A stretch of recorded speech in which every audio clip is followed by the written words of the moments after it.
జలుబు చేసినప్పుడు, అలర్జీలతో బాధపడుతున్నప్పుడు ముక్కు నుంచి నీరు కారటం మనందరికీ అనుభవమే. అయితే జలుబు, అలర్జీ బాధలు లేకుండానే తరచూ ముక్కు నుంచి నీరు కారుతూ ఉంటే, అది కూడా తల కిందకు వంచినప్పుడు ముక్కు నుంచి నీరు లాంటి ద్రవం కారుతూ ఉంటే అది ఖచ్చితంగా సమస్యే. ఈ రకమైన పరిస్థితిని డాక్టర్లు సెరిబ్రో స్పైనల్ ఫ్లూయిడ్ లీకేజ్గా చెప్తారు. వాడుకలో దీన్నే సిఎస్ఎఫ్ లీకేజ్గా పిలుస్తారు. నిర్లక్ష్యం చేస్తే ప్రాణాంతకంగా పరిణమించే సిఎస్ఎఫ్ లీకేజ్ గురించిన పూర్తి వివరాల్ని డాక్టర్ని అడిగి ఇప్పుడు తెలుసుకుందాం.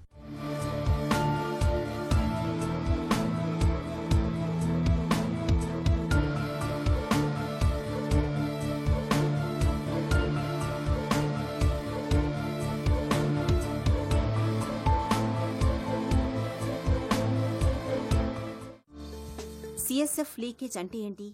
మన మెదడు మరియు స్పైనల్ కార్డ్ చుట్టూతా ఉండే ద్రవాన్ని సెరిబ్రో స్పైనల్ ఫ్లూయిడ్ అంటే సిఎస్ఎఫ్ అని అంటాం.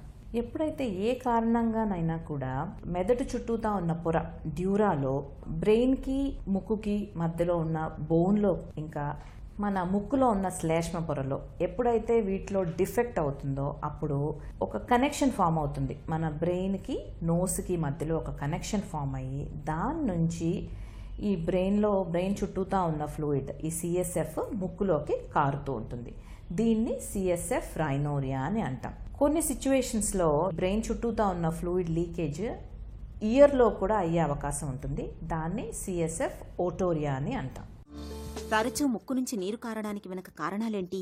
చిన్న పిల్లల్లో ఎప్పుడైతే మనం చూస్తామో అంటే కంజనైటల్ కాజెస్, పుట్టుకతోనే ముక్కు నుంచి బ్రెయిన్కి మధ్యలో ఉన్న బోన్లో డిఫెక్ట్ వల్ల ఈ మెదడు చుట్టూతా ఉన్న పొర అలాంగ్ విత్ మన బ్రెయిన్ కంటెంట్స్తో పాటు ముక్కులోకి ఒక పాలిప్ లాగా జారుతుంది.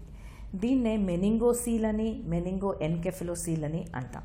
ఇవే కాకుండా ట్రామాటిక్ రీజన్స్ ఉంటాయి కొన్ని. ఈ స్కల్ బేస్ ఫ్రాక్చర్స్ అయినప్పుడు ఆ ఫ్రాక్చర్ లైన్ నుంచి కూడా మనకి కనెక్షన్ ఏర్పడి బ్రెయిన్కి ముక్కుకి మధ్యలో కనెక్షన్ ఏర్పడి దాని నుంచి సిఎస్ఎఫ్ అనేది బయటకి కారుతూ ఉంటుంది. నాన్ ట్రామాటిక్ రీజన్స్ కొన్ని ఉంటాయి. ఎప్పుడైతే వెరీ సివియర్ ఇన్ఫెక్షన్స్ ఉంటాయో అంటే ఫంగల్ ఇన్ఫెక్షన్స్ కానీ ఆర్ ఎక్స్టెన్సివ్ నేసల్ పాలిపోసిస్, ముక్కులో ఈ పాలిప్స్ బాగా ఎక్స్టెన్సివ్గా పెరిగిపోతాయో అప్పుడు కూడా ఈ ముక్కు నుంచి బ్రెయిన్కి మధ్యలో ఉండే ఈ బోన్ బాగా పల్చబడిపోయి దాని నుంచి సిఎస్ఎఫ్ కారే అవకాశం ఉంటుంది. ఇవే కాకుండా కొన్నిసార్లు మన బ్రెయిన్ చుట్టూతా ఉండే ఫ్లూయిడ్లో కొంచెం ప్రెషర్ ఉంటుంది. దీన్ని ఇంట్రాక్రేనియల్ ప్రెషర్ అని అంటాం. ఎప్పుడైతే ఈ ఇంట్రాక్రేనియల్ ప్రెషర్ బాగా పెరిగిపోతుందో అప్పుడు కూడా మనం ఈ సిఎస్ఎఫ్ లీకేజ్ అని ముక్కు ద్వారా కానీ చెవు ద్వారా కానీ చూస్తూ ఉంటాం. సిఎస్ఎఫ్ లీకేజీతో తలెత్తే అనర్థాలేంటి? మోస్ట్ డేంజరస్ కాంప్లికేషన్స్ వచ్చేసి మెనింజైటిస్. ఎందువల్ల వస్తుంది? ఎప్పుడైతే మన ముక్కు నుంచి బ్రెయిన్ వరకు కనెక్షన్ ఏర్పడుతుందో ఏ కారణంగా అయినా మనకు ముక్కులో ఇన్ఫెక్షన్ వస్తే ఆ ఇన్ఫెక్షన్ బ్యాక్టీరియల్ ఇన్ఫెక్షన్స్ ఏవైతే ఉంటాయో అవి బ్రెయిన్ వరకు స్ప్రెడ్ అయ్యి మెనింజైటిస్ అనే వ్యాధి వచ్చే అవకాశం ఉంటుంది.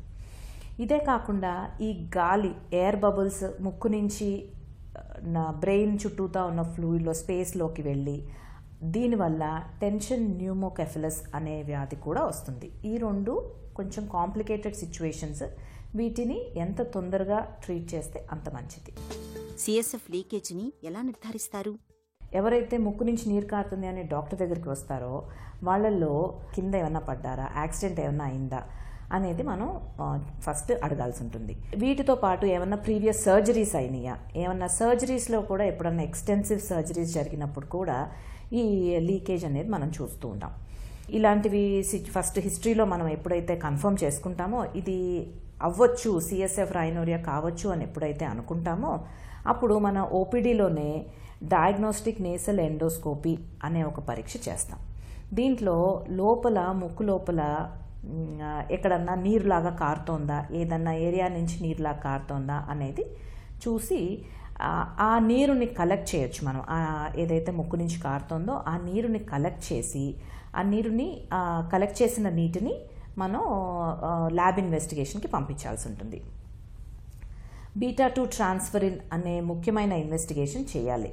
దీంట్లో మనకి వెదర్ ఇఫ్ ఈ బీటా-2 ట్రాన్స్ఫరిన్ పాజిటివ్ వస్తే కనుక అది 100% సిఎస్ఎఫ్ అని మనకు అర్థమైపోతుంది. ఈ ఈ ఇన్ కేస్ మనకి అవైలబిలిటీ లేదు, బీటా-2 ట్రాన్స్ఫెరిన్ అవైలబిలిటీ లేనప్పుడు దాన్ని గ్లూకోజ్ పరీక్ష కూడా చేసి దాంట్లో ఎప్పుడైతే ఎక్కువ శాతం గ్లూకోజ్ ఉంటుందో అప్పుడు కూడా మనం దాన్ని సిఎస్ఎఫ్ అని కన్సిడర్ చేస్తాం.